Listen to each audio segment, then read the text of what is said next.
내리게 될 때 주무시려 합니까? 큰 바람과 물결아 잔잔해 잔잔해 사납게 뛰노는 파도나 저 흉악한 마귀나 아무것도 주 편안히 잠들어 누신데 뒤엎어놓을 능력이 없도다. 주 예수 품팔을 꾸짖어 잔잔해 잔잔해 주 예수 품팔을 꾸짖어 잔잔하라. 구주여 떨리는 해만 저 풍랑과 같아서 늘 불안에 쌓여 소산이 날 붙들어 주소서. 세상의 풍파가 나를 삼키려 합니다. 지금 죽게 된 날 돌아보사 곧 구원해 주소서. 큰 바람과 물결아 잔잔해 잔잔해 사납게 뛰노는 파도나 저 흉악한 마귀나 아무것도 주 편안히 잠들어 두신데 뒤엎어놓을 능력이 없도다. 주 예수 품팔을 꾸짖어 잔잔해 잔잔해 주 예수 품팔을 꾸짖어 잔잔하라.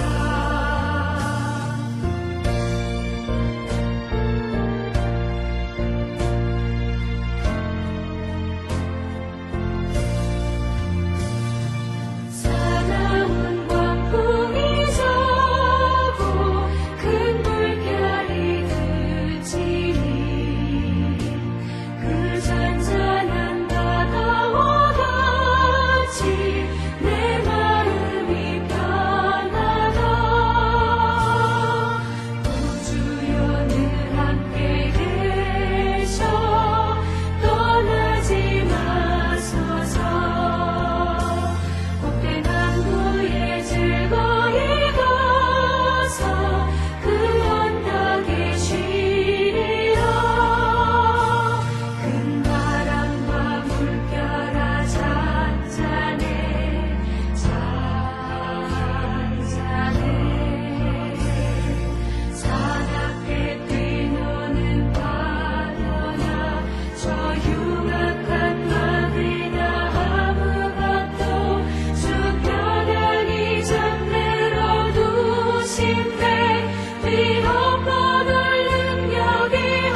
우리가 마음의 뿌림을 받아 악한 양심으로부터 벗어나고 몸은 맑은 물로 씻음을 받았으니 참마음과 온전한 믿음으로 하나님께 나아가자.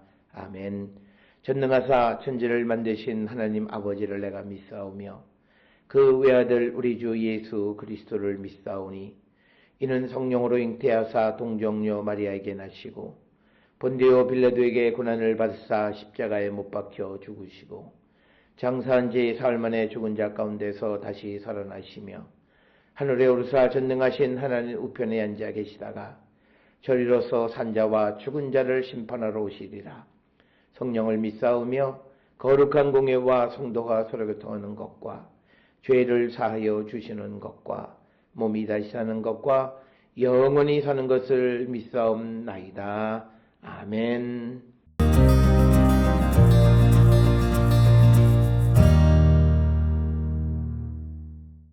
무릇 더러운 말은 너희 입 밖에도 내지 말고 오직 덕을 세우는 데 소용되는 대로 선한 말을 하여 듣는 자들에게 은혜를 끼치게 하라.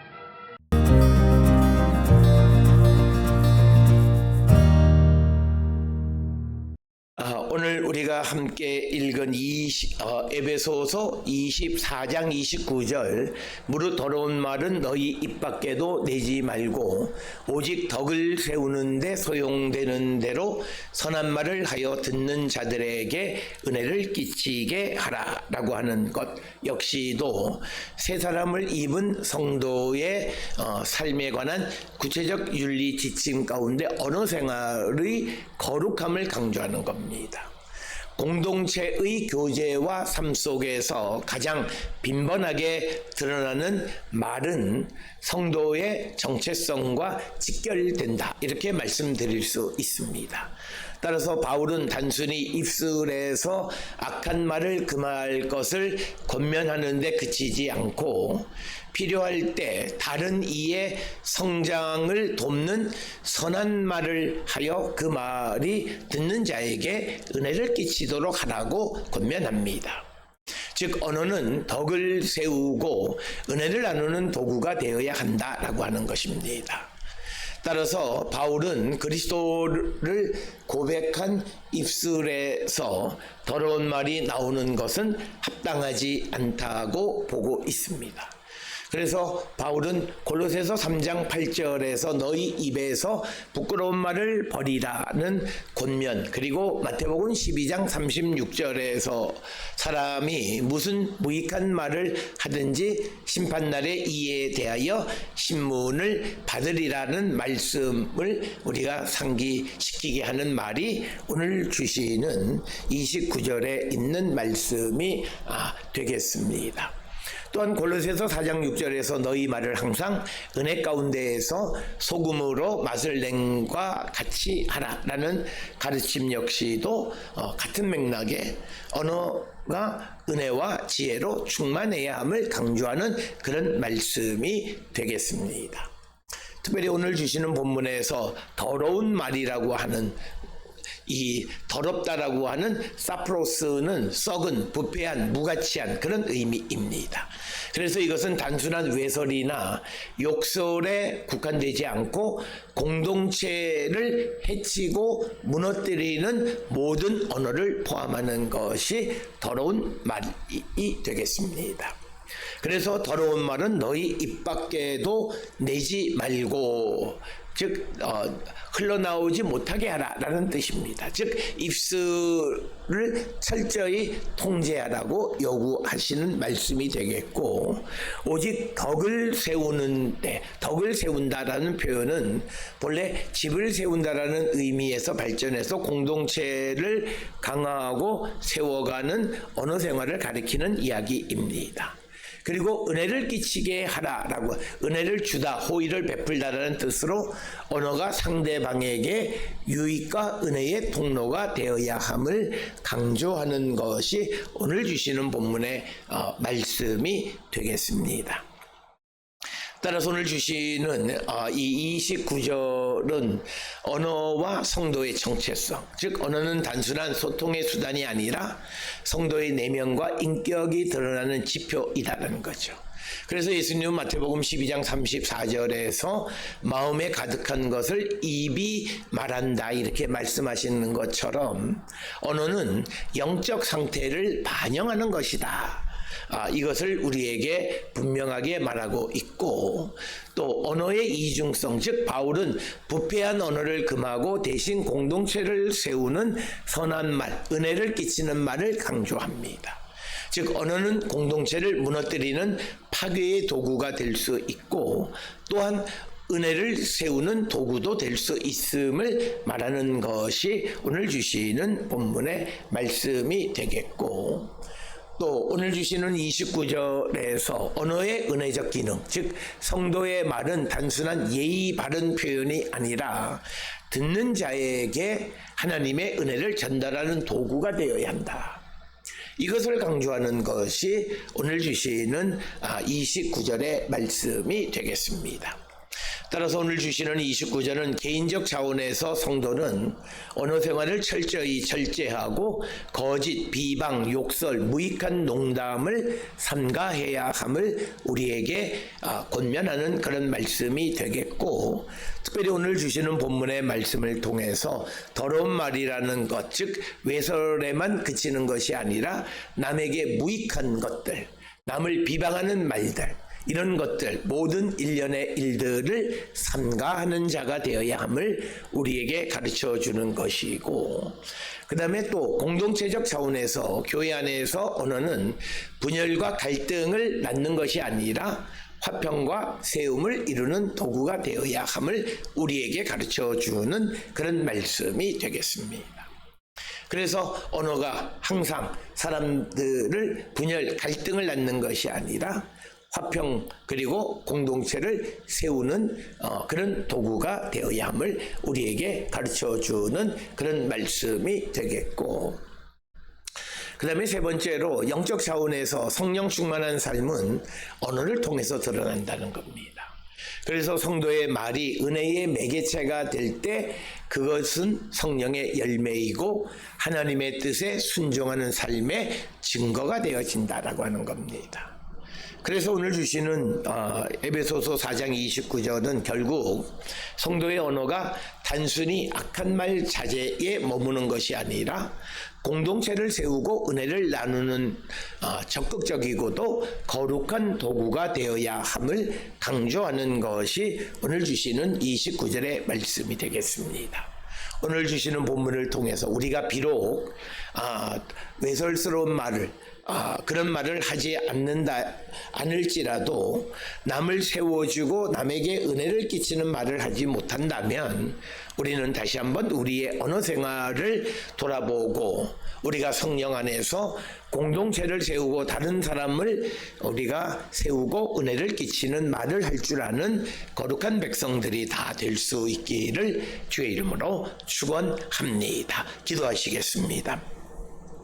사랑과 은혜가 충만하신 아버지 하나님, 성도로서 우리가 말을 통하여 소통하는데 우리가 단지 악한 말, 비방하는 말, 그리고 우리가 음란한 말을 하지 않는 것에 머무르지 말고 공동체를 세우고 다른 사람들에게 은혜를 적극적으로 나누는 도구로서의 언어 생활을 하는 우리가 되게 인도하여 주시옵소서.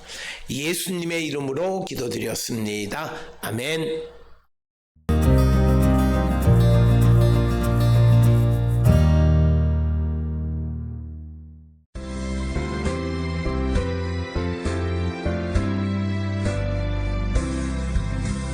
어디든지 예수 나를 이끌면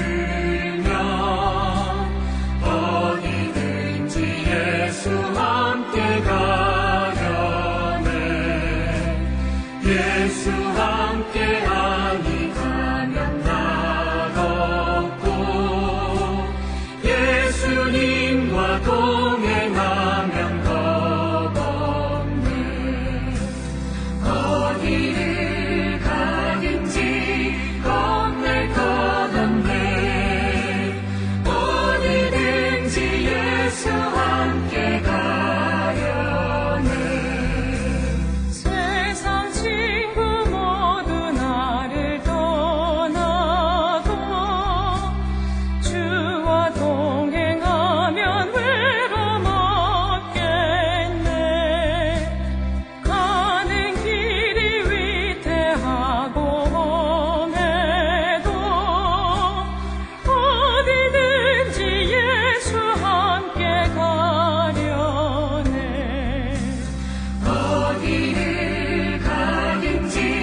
기도하시겠습니다.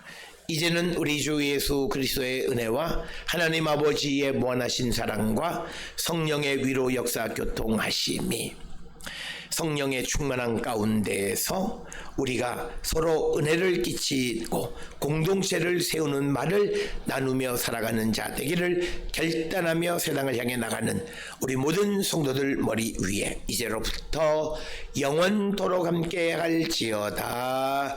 아멘. 주라